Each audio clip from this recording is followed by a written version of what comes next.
guys, it's been a minute. So I have been reading the story of the Israelites in the wilderness, and that was when Moses was in charge. This is what I have on my face. So the children of God, like we know already, were slaves in Egypt for 400 years. And Moses came with the 10 plagues that God brought upon Egypt, and rescued the Israelites. God rescued them from the Egyptians, and they were in the wilderness on Mount Sinai, and God had promised to take them to the land flowing with milk and honey, the land that the Canaanites were, or the Amalekites, or the Jebusites, or the Hittites, all those other nations. God wanted to give all those lands to the Israelites, right? So let's talk about Israel's disobedience. I mean, God had done so much miracles. Like, you have no idea how glaring his miracles were, right? From the point that he parted the Red Sea. Let's not start with the plagues. All the plagues, then parting the Red Sea. Wow. That just has to be the highest. And even aside that, when from the wilderness he was taking them to the land flowing with milk and honey, God directed them with a pillar of cloud by day and a pillar of cloud by night. Like, he literally was guiding their steps to the land. Like, it's not as if they knew where they were going to go. Like, they had traveled this far before. Like, they knew where the land was. Also, I mean, these were people that were born in Egypt, and they were slaves for 400 years. So what do they know? And it's the way these people complained. Just let Moses go and get laws. They had already built a golden calf and said it was the calf that rescued them. And that was not enough. What didn't they complain about? Food. God gave them manna. They said they wanted to eat meat. God gave them quail.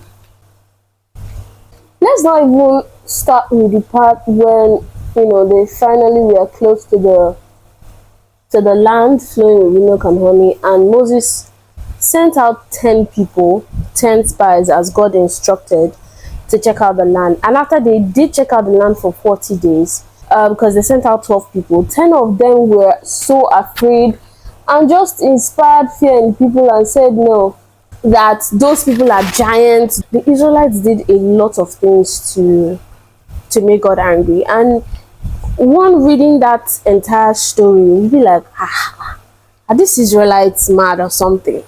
I mean, like, how can you see that? How can you forget that this is the person that took you out of Egypt, that parted the Red Sea, that brought manna from heaven? Like, you have seen clear miracles, like clear signs and wonders, right?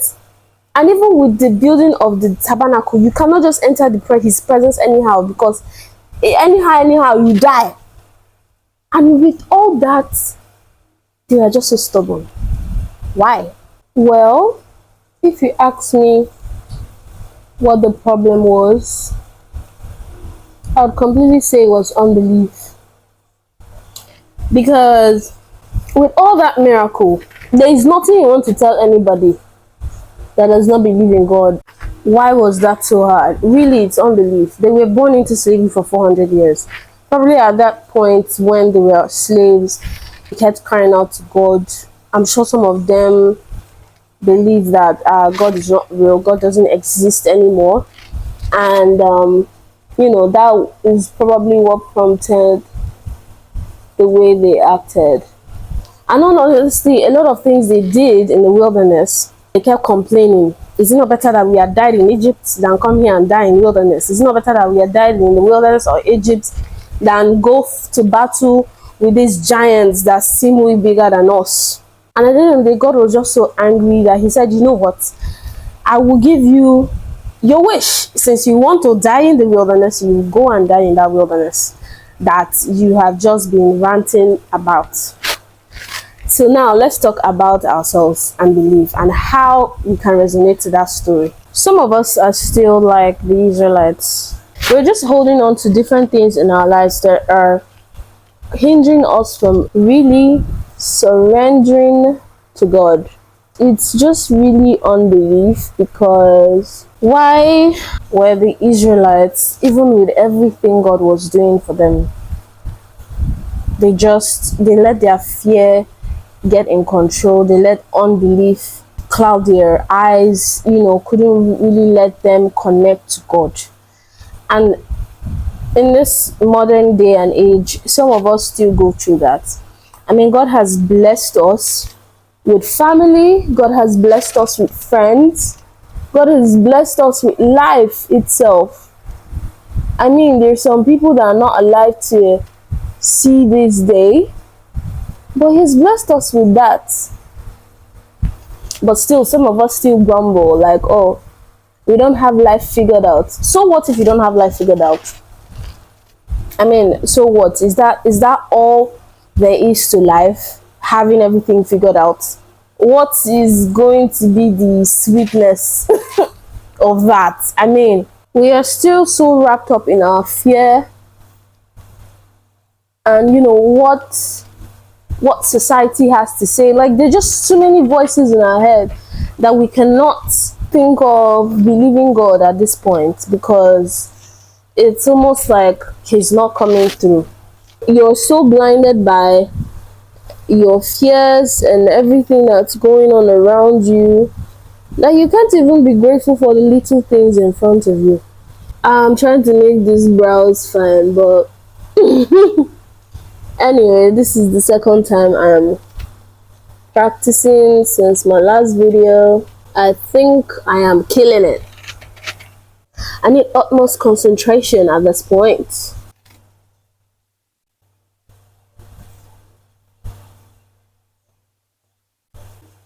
What do you guys think? I mixed my concealer with this H&E makeup seal, so it kind of made it a bit watery, but it says that it makes it easy to blend, and yeah, it's smudge proof, waterproof, and colors get more pigmented. Back to my story time. Now, how do we get over this problem with unbelief? First of all, you need to just pray about everything. When you're not in the mood to pray, you pray.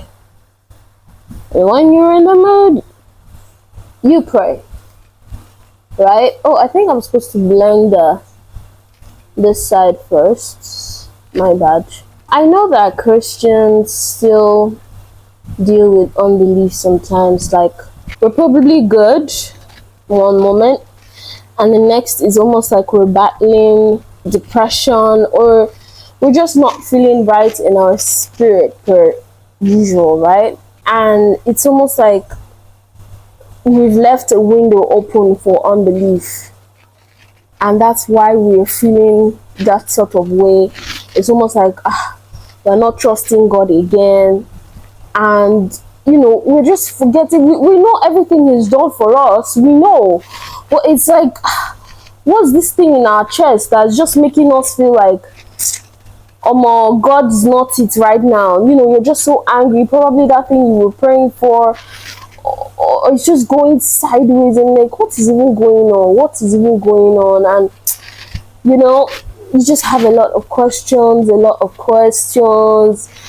and there's anger, and things is just push. I believe that as Christians, when we are going through things like that, it's very possible that we are suffering from some sort of spiritual attacks. The devil just wants us to draw us away from God, wants us to get to a point where our faith is reducing, if that makes any sense. My last and final point is that if you're a Christian struggling and you feel like unbelief is trying to set in, especially in a relationship with God. Yeah, like I said, pray and obey Him. Try to quiet your thoughts. Try to, if it's to go off social media, just quiet your thoughts and try to talk to Him and tell Him how you're feeling about whatever it is that is bothering you, and how this is just making you feel so uncertain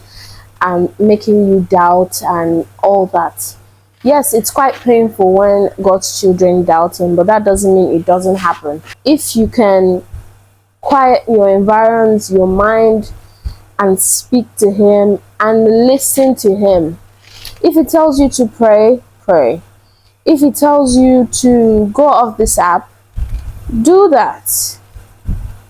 The only way you can slowly go back to surrendering to God and having that peace of mind is by actually obeying Him. Obey Him. That is basically all I am saying. And with that, you can gradually be delivered from that fear, be delivered from doubt. It will just gradually leave your mind. You just need to stick to Him, pray more, read the Bible more, and obey Him. And I think you'll be good. Okay, so right now I'm going to shoot another video to finish up my entire makeup, but this is the brows. Anyway, yeah, bye.